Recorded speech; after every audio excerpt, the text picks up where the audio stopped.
Поранешен министер за внатрешни работи во техничка влада, поранешен директор во Агенцијата за разузнавање. Ова се само дел од функциите кои што се карактеристични за човекот кој што е гостин во ова интервју, а познати за пошироката јавност. Наке Чулев, гостин во интервјуто за Макфакс. Добре дојдовте. Добре ве најдов. Поздрав до читателите на Макфакс и поздрав до гледачите на Макфакс. Весна, јас би ви се заблагодарил на оваа покана и можноста да дискутираме на една многу важна тема за граѓаните и за државата на Македонија. Ќе дискутираме за повеќе работи. Се надевам дека ќе го привлечеме вниманието на гледачите. Каде се наоѓа сега Наке Чулев? Од неодамна имавте еден статус на Фејсбук, на социјалните мрежи, каде што јасно и гласно имавте подвлечено, напишано, кажано дека повеќе не сте дел од безбедносниот систем, дека станува збор за отказ или суспензија. За што всушност станува збор и каде е сега Наке Чулев? Од јуни месец оваа година јас и официјално сум суспендиран од Агенцијата за разузнавање и моментално водам жалбена постапка пред второстепена комисија на владата. Мојата суспензија се должи на недобивање на безбедносен сертификат и тоа е прв пат после 25 години придонес, активен придонес во областа на разузнавачко-безбедносниот систем. И добиени за сите овие 25 години сум имал сертификат од највисок степен државна тајна, вклучително и ЕУ и НАТО сертификат.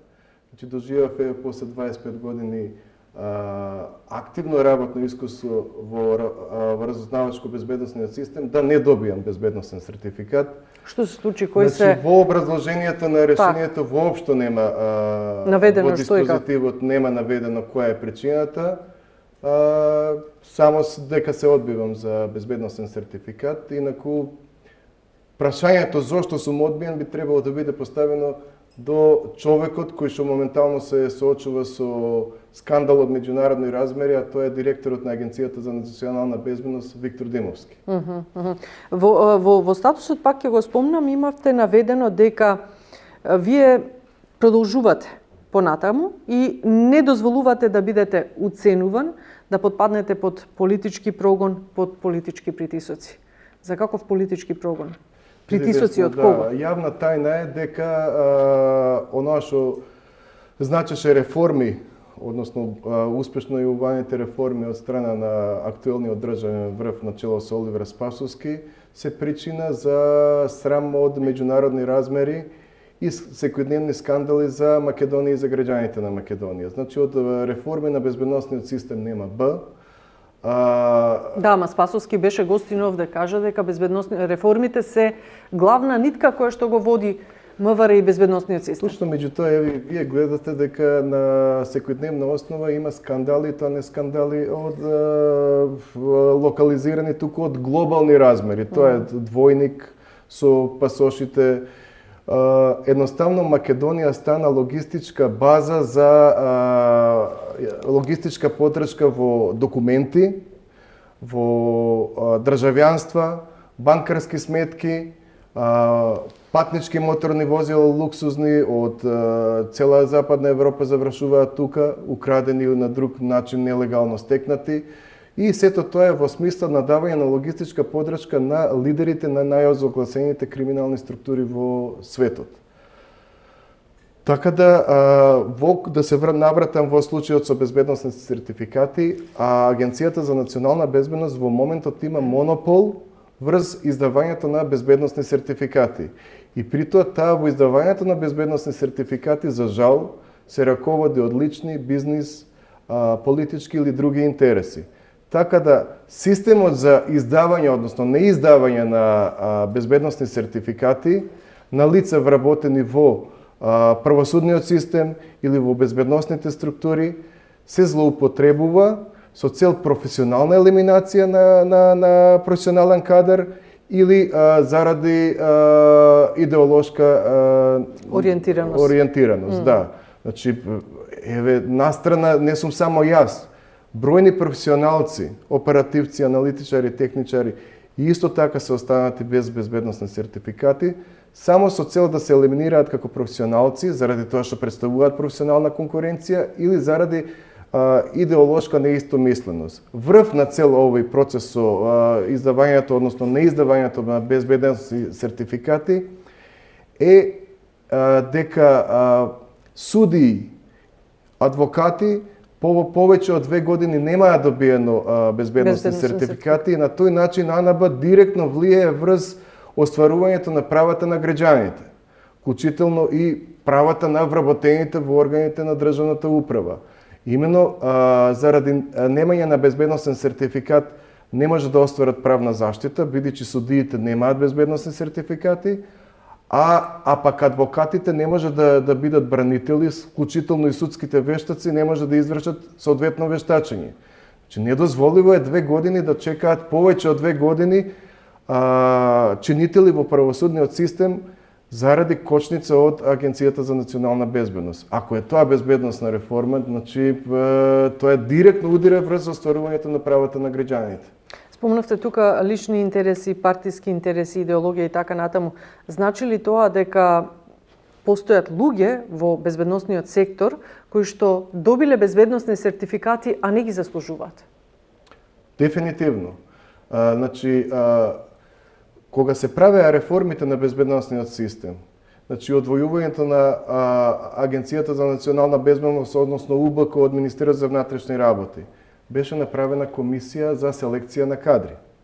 Значи, со таа комисија за селекција на кадри беше под директно влијание врз сегашниот директор Виктор Димовски и фактички тој ја вршеше селекцијата на кадри. И тука имаше огромно политичко влијание од актуелните партии што се на власт. Сакате да кажете дека политичкиот режим удира врз професионалците? Дефинитивно удира, мислам, само проверите, значи, кога бев технички министер за внатрешни работи, бев фрапиран од тогашните бројки од секторот за финанси кои што ми беа доставени, а тоа е дека Министерството за внатрешни работи на годишна основа трошеше приближно околу 4 милиони евра на изгубени судски процеси. Значи, тоа се судски процеси, најголем дел од тие судски процеси се одвработени во Министерството за внатрешни работи, кои што се неправено распоредени на други работни места, избркани од работа, суспендирани или на друг начин им се повредени правата од работен однос. Токму заради тие партиски притисоци и партиско влијание. Во однос на АНБ, самиот процес на селекција на кадри во АНБ беше во старт политички обременет. Значи, целокупниот процес беше на начин што не беа испочитувани две клучни одредби од Законот за Агенцијата за национална безбедност, а тоа е нововработените да поминат тест на полиграф и второ е тоа да направат тест за професионален интегритет. На некој начин да се изврши ветинг на вработените во Агенцијата за национална безбедност, кој што и до ден денес не е реализиран.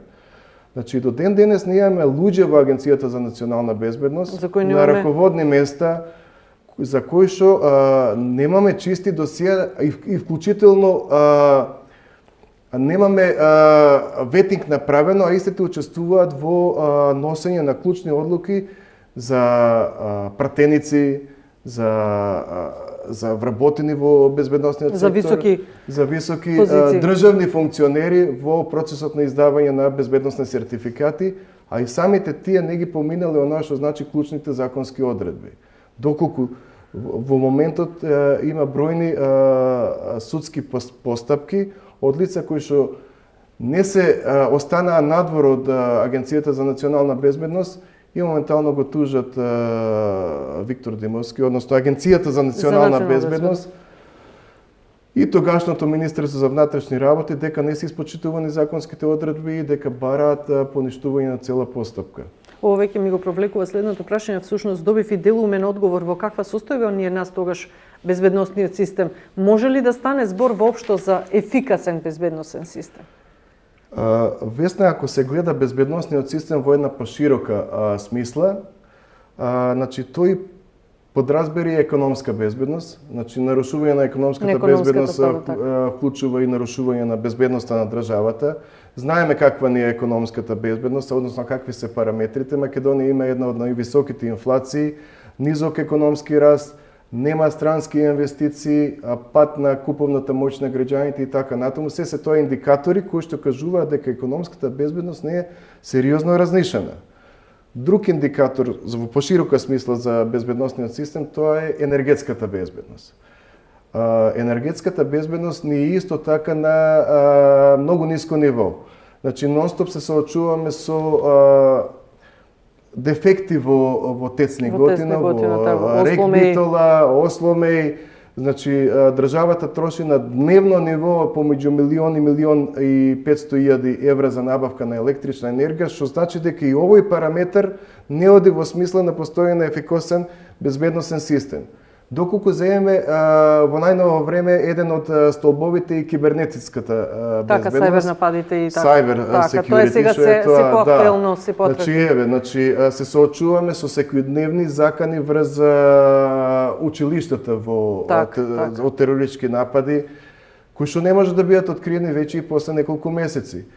Втор индикатор, тоа е, знаете, сайбер нападот во Министерството за земјоделство и шумарство, каде што беше од хакерски напад украдена цела дата база на релевантни податоци за Министерството за внатрешни работи, каде што се бара откуп. Се открили нешто во тоа? Не се откри ништо за тоа. И сега тука не би бројали и други параметри, односно други настани, меѓутоа и кибернетската безбедност не е на многу ниско ниво, а од кибернетската безбедност зависи и инфраструктурната безбедност, значи бидејќи во поново време cyber security е директно поврзана со безбедноста на критичната инфраструктура. Тоа е нешто на што светот денеска многу обрнува внимание, каде што е главниот фокус, за жал ние тука е и граничната безбедност. Значи имаме голем наплив на илегални мигранти кои што се во конекција со политички и со гранични структури па ги пропуштаат. Поврзани. Да. И тука како што едно време беа луѓето од Патарината. Така. Значи не би должел многу, меѓутоа сега би се фокусирал на онаа потесна смисла што е за граѓаните, тоа е јавната безбедност, односно државната безбедност. И тука, како што кажав на почетокот, процентот на откриеност на кривични дела од оние што ги засегаат граѓаните, односно кражби, разбойништва, насилство е на многу ниско ниво и покрај тоа што бројот на вработените во Министерството за внатрешни работи континуирано се зголемува, меѓутоа се зголемува бројот на оној административен персонал, а не и бројот на оперативниот персонал, односно полицајци кои што треба оперативно да делува на терен. Вклучително тука би ги спомнали, како што кажав на почетокот, аферите од глобални размери. Значи, двојника афера, 215 пасоши издадени на лидери на кавачки клан, на шклярски клан, на криминални структури кои што оперираат во Јужна Америка со кокаин и насекаде низ целосна, вклучително и со наседат Пекер.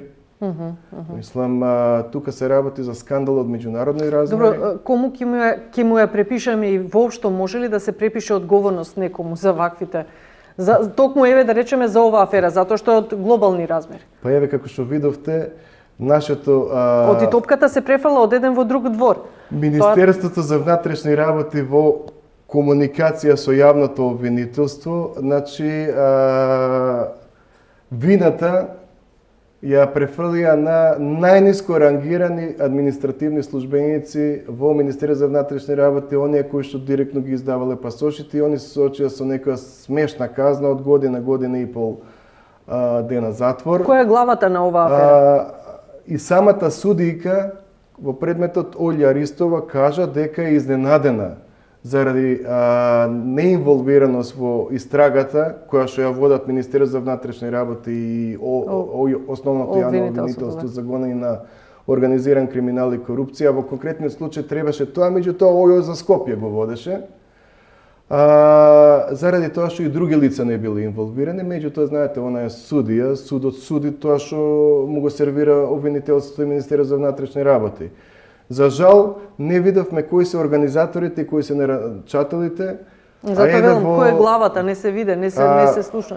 Видовме моментално пред неколку дена имаше судење во Србија, каде што се изнесе податок за една патна исправа се давало 30.000 евра. Значи 30.000 евра и беше спомнато име на посредник таму, што значи дека случајот основното јавно обвинителство врз основа на исказ даден во судските органи во Србија треба повторно да го отвори случајот. Да, заради тоа што ова се нови податоци, нови работи, го имаме и псевдоним на посредник, така да овој случај, верувајте, нема да заврши тука, дури по промена на власта, овој случај мора да се открие до крај заради меѓународниот углед на државата. Ги спомнавте сајбер нападите, ги спомнавме бомбите во училиштата, нешто што е атрактивно и што се провлекува со недели наназад. Меѓу другото, проблемот почна од соседството, да речам, колку што се сеќавам во Србија, во српските училишта кои што беа засегнати, па не сме само ние, дојде кај нас, чукна во нашите училишта, па сега и Хрватска е засегната, владите, судовите и така натаму. Станува збор за хакерски напади или за што станува збор и колкава е опасноста од овој проблем? Кој би можел да стои зад ваквите дојави на бомби и така натаму?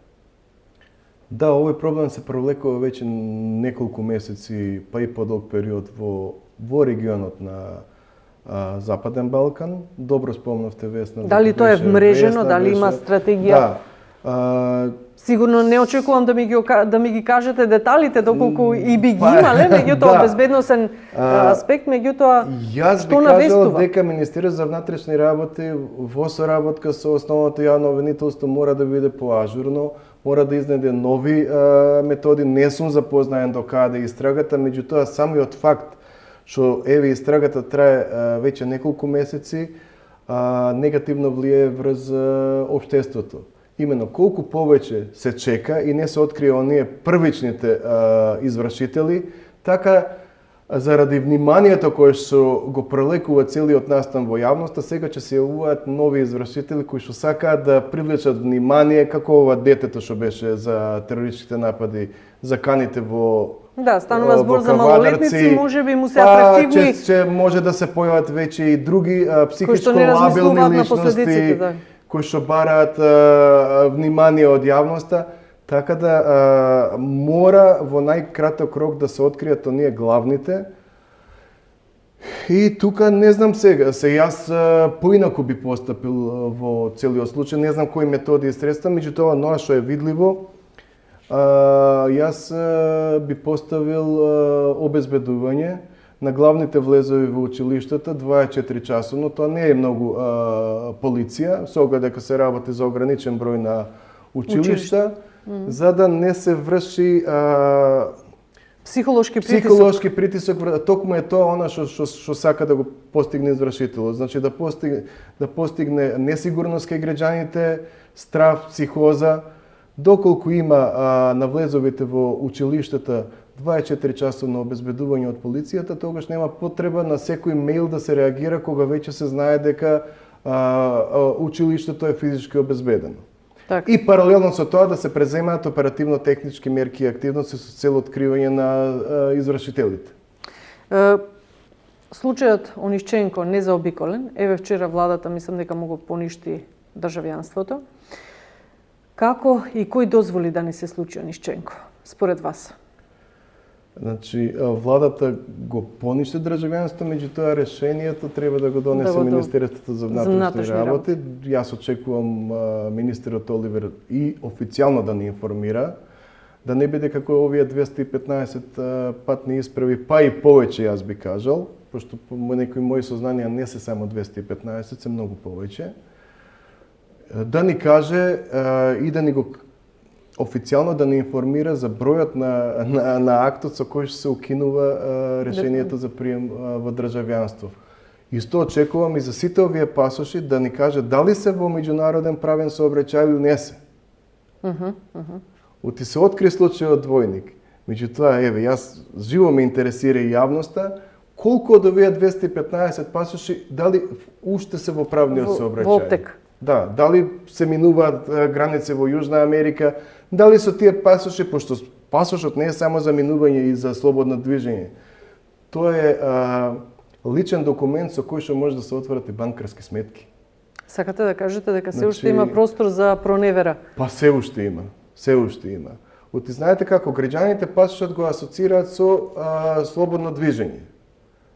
Меѓутоа, криминалците пасошот го користат и како личен документ за отварање на банкарски сметки, за перење на пари, На пари. за тек на криминално стекнатите финансиски средства. Така да не е така банална работата како што изгледа. Инаку, со Ониченко, значи целосно, токму оноа што кажав дека не е реформиран безбедносниот систем, дека е обременет со политичко, партиско влијание, дека голем број професионалци останаа на страна, а кои што едноставно секогаш работеле како ние како луѓе во безбедносниот систем, секогаш работиме за државата, без разлика кој е на власт. Да се надеваме дека е така. Зборува. Па ќе видите, Так. мислам. За високиот степен на корупција зборува исто. Значи, таа корупција има и во безбедносниот систем. Значи, сите граѓаните се сведоци, почнувајќи од минување на граничен премин, па сообраќајна полиција, вклучително и во безбедносните структури на службите. Да, а како конкретно и кој дозволил да не се случи еве Ониченко Значи, и каде затајува АНБ тука? Еве, јас заради тоа кажувам дека безбедносниот систем не е реформиран, безбедносниот систем е неефикасен и безбедносниот систем е подложен на корупција. Доколку Виктор Димовски сметава дека не е така како што кажувам, еве, јас го повикувам на јавно соочување, каде што ќе аргументираме за состојбата во која ни се наоѓа безбедносниот систем, вклучително и Ониченко. Нека одбере он која да сака медиум, еве кај тука може кај да се Весна, за да ги соочиме аргументите. Ониченко е скандал од меѓународни размери. Верувате, моментално сите наши колеги што се од разузнавачко-безбедносните служби во Европа, па и надвор од Европа, го дискутираат овој случај.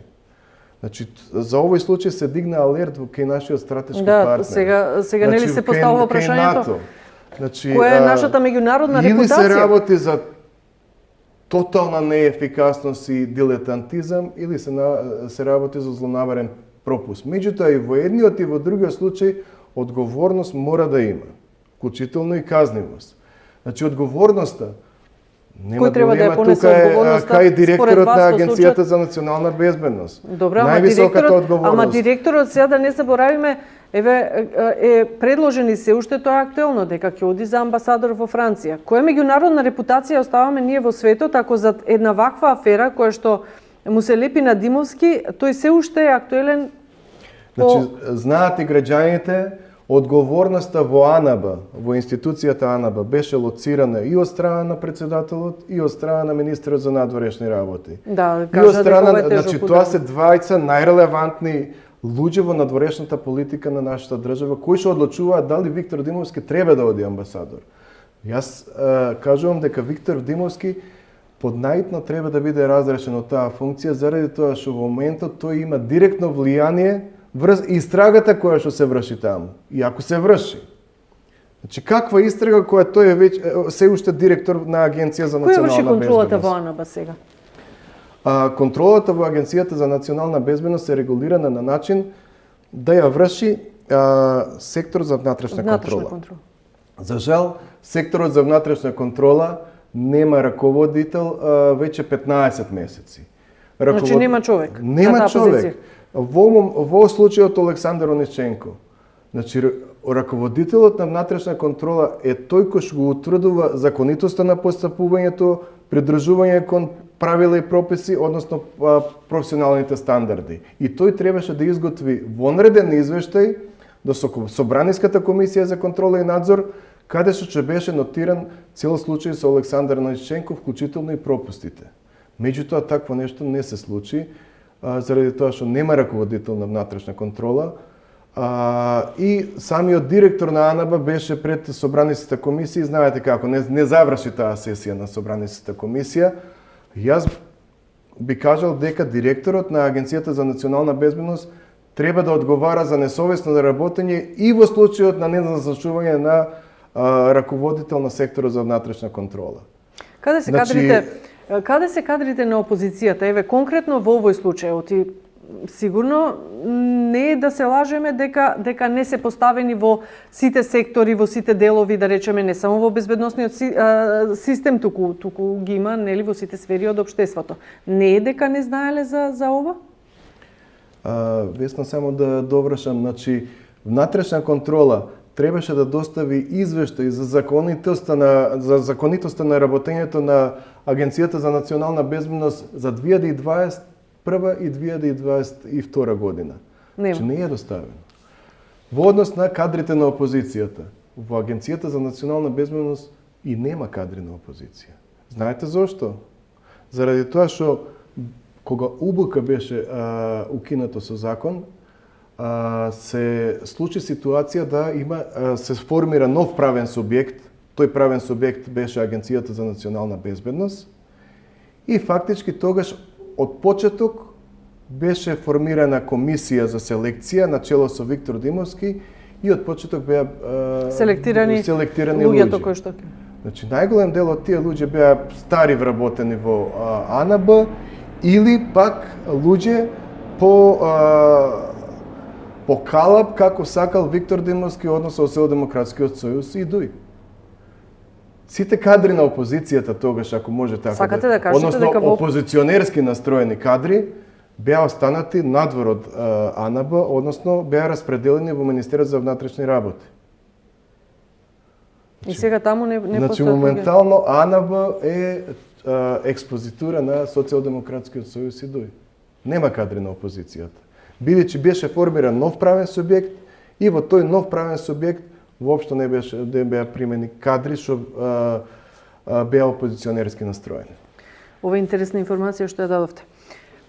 Да не заборавиме дека вие бевте од другата страна на режимот, така речено, условно речено, и дека и задват се провлекуваа голем број на афери, посебно во времето на Груевски и така натаму, да не го заборавиме, субрата Рој, кој што беше спектакуларно најавуван и од кого што се очекуваше подем, беше главна фигура во економската економија, во македонската економија, дека ќе одиме напред и така натаму, па дури ќе се менува некои имотни граници, да речеме, од цркви и така натаму. Во случајот беше вмешано тогаш актуелната власт, тогашната актуелна власт, и тогаш немаше никаква реакција, и тогаш зата и контраразузнавањето, немаше некои соодветни мерки.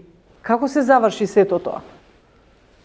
Весна, јас во конкретниот случај со издавањето на државјанство на субрата Рој, јас лично како Најче Чулев не сум. На крај се испостави дека тој е најголем измамник. Меѓутоа, не може да се прави паралела помеѓу државјанството на субрата Рој и државјанството на Олександар Ониченко. Што ги дели тие двајца? Па еве ги дели.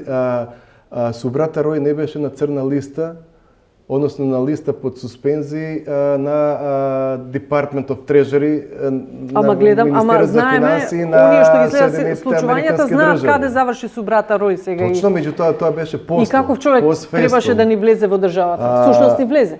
Втора работа, значи субрата Рој не беше дел од руските разузнавачки структури како што е Олександар Ониченко. Олександар Ониченко е баран од Службата за безбедност на Украина за национално предавство и за соработка со руските разузнавачки структури. Тоа не беше случај со субрата Рој. Значи, субрата Рој по мене е направена стратешка грешка заради тоа што не се извршило доволно проценка дека тој човек не може да даде придонес во економијата на државата. Ама затоа велам, нели затаило и тогаш разузнавањето? Зошто не сте го провериле кој е човекот, какво досие има? За на крај да се испостави дека е најголемиот измамник индиски. Тоа се направи после, тоа искрено ти кажам, тогаш беше УБК. Еви, тоа би било една од причините зашто се реформира УБК.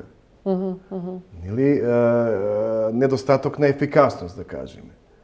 Меѓутоа, еве, и после 5 години од реформираната УБК... Се чини дека не учиме на грешките. Се случува уште поголема грешка од меѓународни размери. Пак ќе речам, не очекувам да ми дадете конкретни бројки или меѓутоа една така првична глобална оценка. На колку лица со сомнително досие државата им има издадено, еве да речеме, вакви слични документи како Онишченко, како случајот Онишченко, колку така наречено условно шпиони во државата ни шетаат и ни се влезели?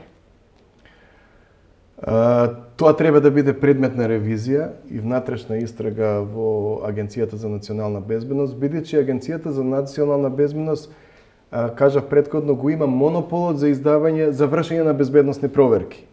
И тука е клучот да се види кое лице кое што не требало да помине безбедносни проверки, а заради политичко влијание ги поминало, односно кое требало да ги помине, а заради политичко влијание не ги поминало. И од тие причини добило државјанство, пасош, вработување некаде и така натаму. Значи, мора детална истрага да се направи во Агенцијата за национална безбедност и мора сите луѓе, вклучително и директорот, да бидат предмет на таа истрага. Тука јас бих вклучил и полиграфско тестирање, тоа не е ништо ново, тоа е законска обврска. Значи, законската обврска, а после тоа и работите биле многу појасни. Да се стави на полиграф. Појасни, да. Значи, законска обврска е сите. Сега, таму луѓето што учествуваат во вршење на безбедносни проверки, они самите немаат поминато полиграфско тестирање. Како да веруваме на тие луѓе? А тоа е законска обврска. Така да, јас сметам дека заради бројни причини мора да се поведе истрага од страна на јавното обвинителство и во случајот на Александар Неченко и во случајот на немање на раководител на внатрешна контрола, што е основа за несовесно работење. Законска обврска ви е да имате внатрешна контрола. Како може вие 2 години да не назначувате, да не давате предлог до Собраниска комисија? Сега беше даден предлог пред 2 месеци, меѓутоа и тој предлог заради немање на кворум на седницата од страна на СДСМ и ДУИ, кои што тоа се внатрешни нивни превирања, не беше изгласан. Значи, недозволиво е тако. Тоа е основ за поведување од забарање на кривична одговорност за несовесно работење. Предходно спомнавте дека дел од вината за вакви слични афери се префрла врз пониските ешалони, спомнавме администрација и така натаму. Дали може би тука станува, може да кажеме дека станува збор за една пресметка на позицијата всушност на СДСМ со дел од структурите на АНАБА кои што не им се бендисуваат, така речено партиска пресметка, внатрешни пресметувања? Во моментот има уште една афера во АНАБ, тоа од вчера излезе, значи се работи за возила кои што се донација, а кои што се регистрирале на име на вработените, а не на име на службата. И во конкретниот случај се работи за колешка од Агенцијата за национална безбедност, на која што и дошла судски извршител, решение од судски извршител заради сторен сообраќаен прекршок, а фактички колешката не поседува ни возачка дозвола, нити возилото го возела. Едноставно нема возачка дозвола. На чие име гласи тоа возило, да речеме? Тоа возило гласило на име на дел од колегите, вклучително и на нејзино име, меѓутоа Добро, тие не знаеле за тоа? Не. Па некој друг го возил возилото, направил сообраќаен прекршок и после толку време нејзи доаѓа од судски извршител за наплата заради сторениот сообраќаен прекршок. Немате да кажете дека тие не знаеле за тоа? Па еве. Не знам зашо се работи, меѓутоа на секојдневна база имаат афери. Тие возила, доколку си е донација од партнерска служба или од некој друг правен субјект, мора да гласат на име на државата. На државата, односно на правниот субјект, во конкретниот случај тоа е Агенцијата за национална безбедност. Кому му одговара таквата ситуација? Па да ви кажам, тоа на никој не му одговара, меѓутоа тоа е едноставно доказ дека состојбите во безбедносниот сектор не се крајно хаотични. Вклучително и прашањето што го поставивте во врска со изборот на директор на Агенцијата за национална безбедност, односно неизбирањето на раководител на сектор за внатрешна контрола и сите тие други работи што моментално се случуваат, се резултат на борба на кланови. Значи, во самиот социјалдемократски сојуз моментално има борба на неколку моćни клана за тоа кој да биде иден директор на Агенцијата за национална безбедност. Прашање кој што е многу актуелно. И до сега се спомнува и 3 имиња, имали? И 3 повеќе имиња се спомнуваа, меѓутоа недозволиво е кога актуелниот директор на Агенцијата за национална безбедност направи скандал од меѓународни размери, уште да се држи на таа позиција, поготово да се држи во позиција когаш тој не треба да учествува во истрагата, односно да биде предмет на истрагата. А тој со останувањето на ова место учествува, односно директно влијае врз истрагата. Значи има неколку моćни кланови и до сега не се случило директор на служба да биде пролонгиран речиси пола година, изборот за директор на служба. Сметам дека... Сметате ли дека ќе се одолговлечи оваа ситуација со назначувањето на нов директор на АНБ? Затоа што мислам дека имаше изјава од премиерот дека за 30 на дена ќе се реши прашањето, ако не се лажам. И колку е тоа долг период 30 дена. За нешто што, например, би требало да се реши за неколку дена, поготово после оваква афера од меѓународни размери. Мислам дека до нова година, пошто и самиот премиер даде ветување дека ќе се реши, а и тоа ќе биде некое компромисно решение помеѓу клановите на влијание и моќ во Социјалдемократскиот сојуз. Меѓутоа, јас сепак би сакал тоа да биде професионалец од безбедносни институции и да не биде лице кој што учествува во сите овие безбедносни проверки, во ланецот на безбедносни проверки со Александар Ониченко, бидејќи сепак тој треба оваа македонска битна безбедносна служба да ја представува пред меѓународните партнери. А сега може да замислите, ако вие сте направиле позитивна безбедносна проверка за непријател на нашиот стратешки пријател, како ќе биде гледано од страна на меѓународните партнери? Да видиме, има ли во АНБ остатоци од структурите на Мијалков? Па видите, ако се остатоци од структурите на Мијалков, раководителите што беа во време кога тогаш директор беше Сашо Мијалков, има. Значи, моментално голем дел од раководителите кои што беа фактички втори ешелон после директорот на раководители во УБК, беа и во Агенцијата за национална безбедност во моментот. Сега да ви кажам неколку примери. Директор на УБК после доаѓањето на власт на Социјалдемократскиот сојуз беше еден од првите соработници на претходниот директор Сашо Мијалков. Значи, исто така дел од сегашните раководители во службата, во Агенцијата за национална безбедност, беа раководители и во периодот кога со Управата за безбедност и контраразузнавање раководеше Сашо Мијалков. Ако сметате дека е тоа така, значи тогаш има инсталации. Меѓутоа, по таа логика, ако се раководиме, нив ги селектираше Виктор Димовски. Што значи дека и Виктор Димовски би требало да биде инсталација на Сашо Мијалков. Бидејќи изборот на кадри, а поготово на раководни кадри, го прави директорот. Директорот е тој што му дава доверба на тие луѓе. А од друга страна па директорот е должен да има должен надзор врз актите кои што ги подпишува. Има ли нелегални прислушкувања? Треба ли да се плашиме? Па и тоа е прашање кое што остана неразрешено. И кој го контролира прислушувањето, да речеме? Значи, со безбедносните реформи требаше да има и контрола над следењето на комуникации. Во моментот, мислам дека тука има празен простор и дека ние како општество уште немаме гаранција дека не сме прислушкувани, вклучително граѓаните. Имено, Собраниската комисија за надзор на следење на комуникации се уште нема технички експерти кои што може да дадат експрески совети на пратениците во која насока да го вршат надзорот за следење на комуникации. Се работи за минимални средства. Тие технички експерти беа сугерирани од меѓународните партнери, меѓутоа собранието уште не одвојува средства после 5 години од безбедносните реформи за вршење на ефикасен надзор. Знаете зошто? Бидејќи тоа е многу сложена проблематика, која има и технички елементи. И вие како пратеник, како сте правник, економист, не знаете како да се врши надзор. Заради тоа во сите собраниски комисии во западните демократии има технички надворешни експерти кои ќе им даваат совети.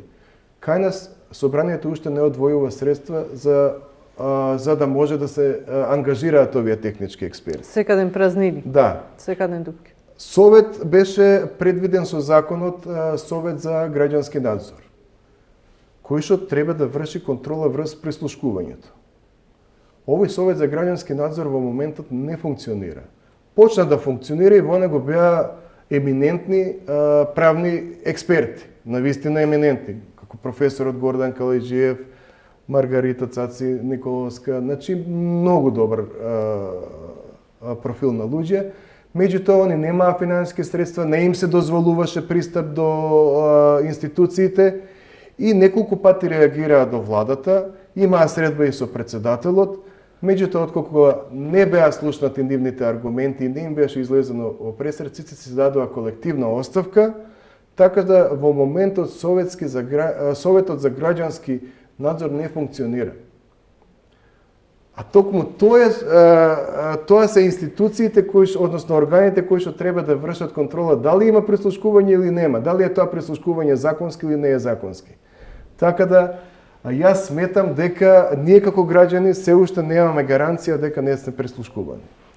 Така да ова отвора простор за вчерашната изјава на новата американска амбасадорка која што рече дека тимот американски експерти доаѓа во државата, во државата и ќе врши по-агресивна анализа, експертиза за корупцијата во државата. На кој дереже сме дојдени после ова? Каква е вашата оценка за незината изјава? Па, незината изјава е фактички она што ние како граѓани на оваа држава на Македонија ни е општо познато, а тоа е дека организираниот криминал и корупцијата цвета. За жал и после 32 години државна независност, ние како општество не успеваме да се справиме со проблемот на корупцијата и моментално доаѓањето на овој тим укажува дека е постигнат максимумот на таа корупција во сите пори на општеството. Дека не ни веруваат. И вклучително тоа укажува неспособноста на власта, не само на оваа власт, туку на сите, меѓутоа оваа власт тоа го доведе до степен на совршенство да се справи на ефикасен и неорганизиран начин со корупцијата. Едноставно, нити граѓаните, а нити ни странските партнери немаат доверба во нашите заложби и напори дека можеме и сакаме да се справиме со корупцијата. Имаше тука реакции на правосудните органи и на безбедносните. Значи, во наредниот период фокус на меѓународната заедница во Македонија ќе биде ставена на борбата против организираниот криминал и корупцијата. Еве, по мои сознанија, значи моментално имаше скрининг од страна на Европска комисија во Брисел, значи најлошо сме поминале токму на во делот на справување со корупцијата. Јас би истражувачко новинарство нека биде. Колку има запленет имот во последните 3 години? Настрана секири, трактори и такви работи. Правам муабет за финансиски имот и вреден имот. Освен на овој што е на Сашо Мијалков. Нема воопшто. Значи, такви параметри ни бараат меѓународните партнери, а за жал ние такви параметри немаме. Благодарам. Многу си прикажавме, а интересни информации се надевам откривме за јавноста. Има уште многу да се зборува. По ова што кажувате, немаме некоја розова слика за безбедносниот систем во државата, меѓутоа тука се ако ништо друго е странските експерти, тие ќе туркаат и ќе расчистуваат. Значи мора во наредниот период да изградиме ефикасен безбедносен систем, да се вратиме на почетокот, кој што ќе биде транспарентен, значи како за медиумите, така и за граѓаните и одговорен. Значи не може, основа на демократијата е отчетност и одговорност. Заради тоа, во наредниот период, кога ВМРО-ДПМН ќе дојде на власт, со помош на меѓународните партнери и со транспарентност и отчетност кон граѓаните, и кон медиумите кои се очи и уши на граѓаните, че се трудиме да направиме еден ефикасен безбедносен систем и вие ќе бидете гаранти како граѓани за тој безбедносен систем, односно ќе ги поднесиме сите критики од ваша страна, доколку не биде така, јас ви гарантирам дека ќе биде. Ќе ве држиме за збори, ја памтиме оваа изјава, всушност ја имаме верификувано како таква. Поранешниот министер за внатрешни работи во техничка влада, поранешниот директор на Агенцијата за разузнавање Наке Чулев беше гостин во ова интервју. Ви благодарам уште еднаш што се озвавте на поканата. Благодарам Весна, еве јас и на крај пак ја користам приликата. Еве на другата страна од оваа маса нека седне Виктор Димовски, па во интерес на граѓаните и општеството, да. Вие отварате предизвик за Виктор така, Димовски. Да. Се надеваме дека ќе биде слушната вашата изјава, па да го очекуваме одговорот. Интересен беше муабетот. Вам, почитувани, се надевам дека ви беше интересно со денешниот гостин и ви благодарам за вниманието. Поздрав и секое добро.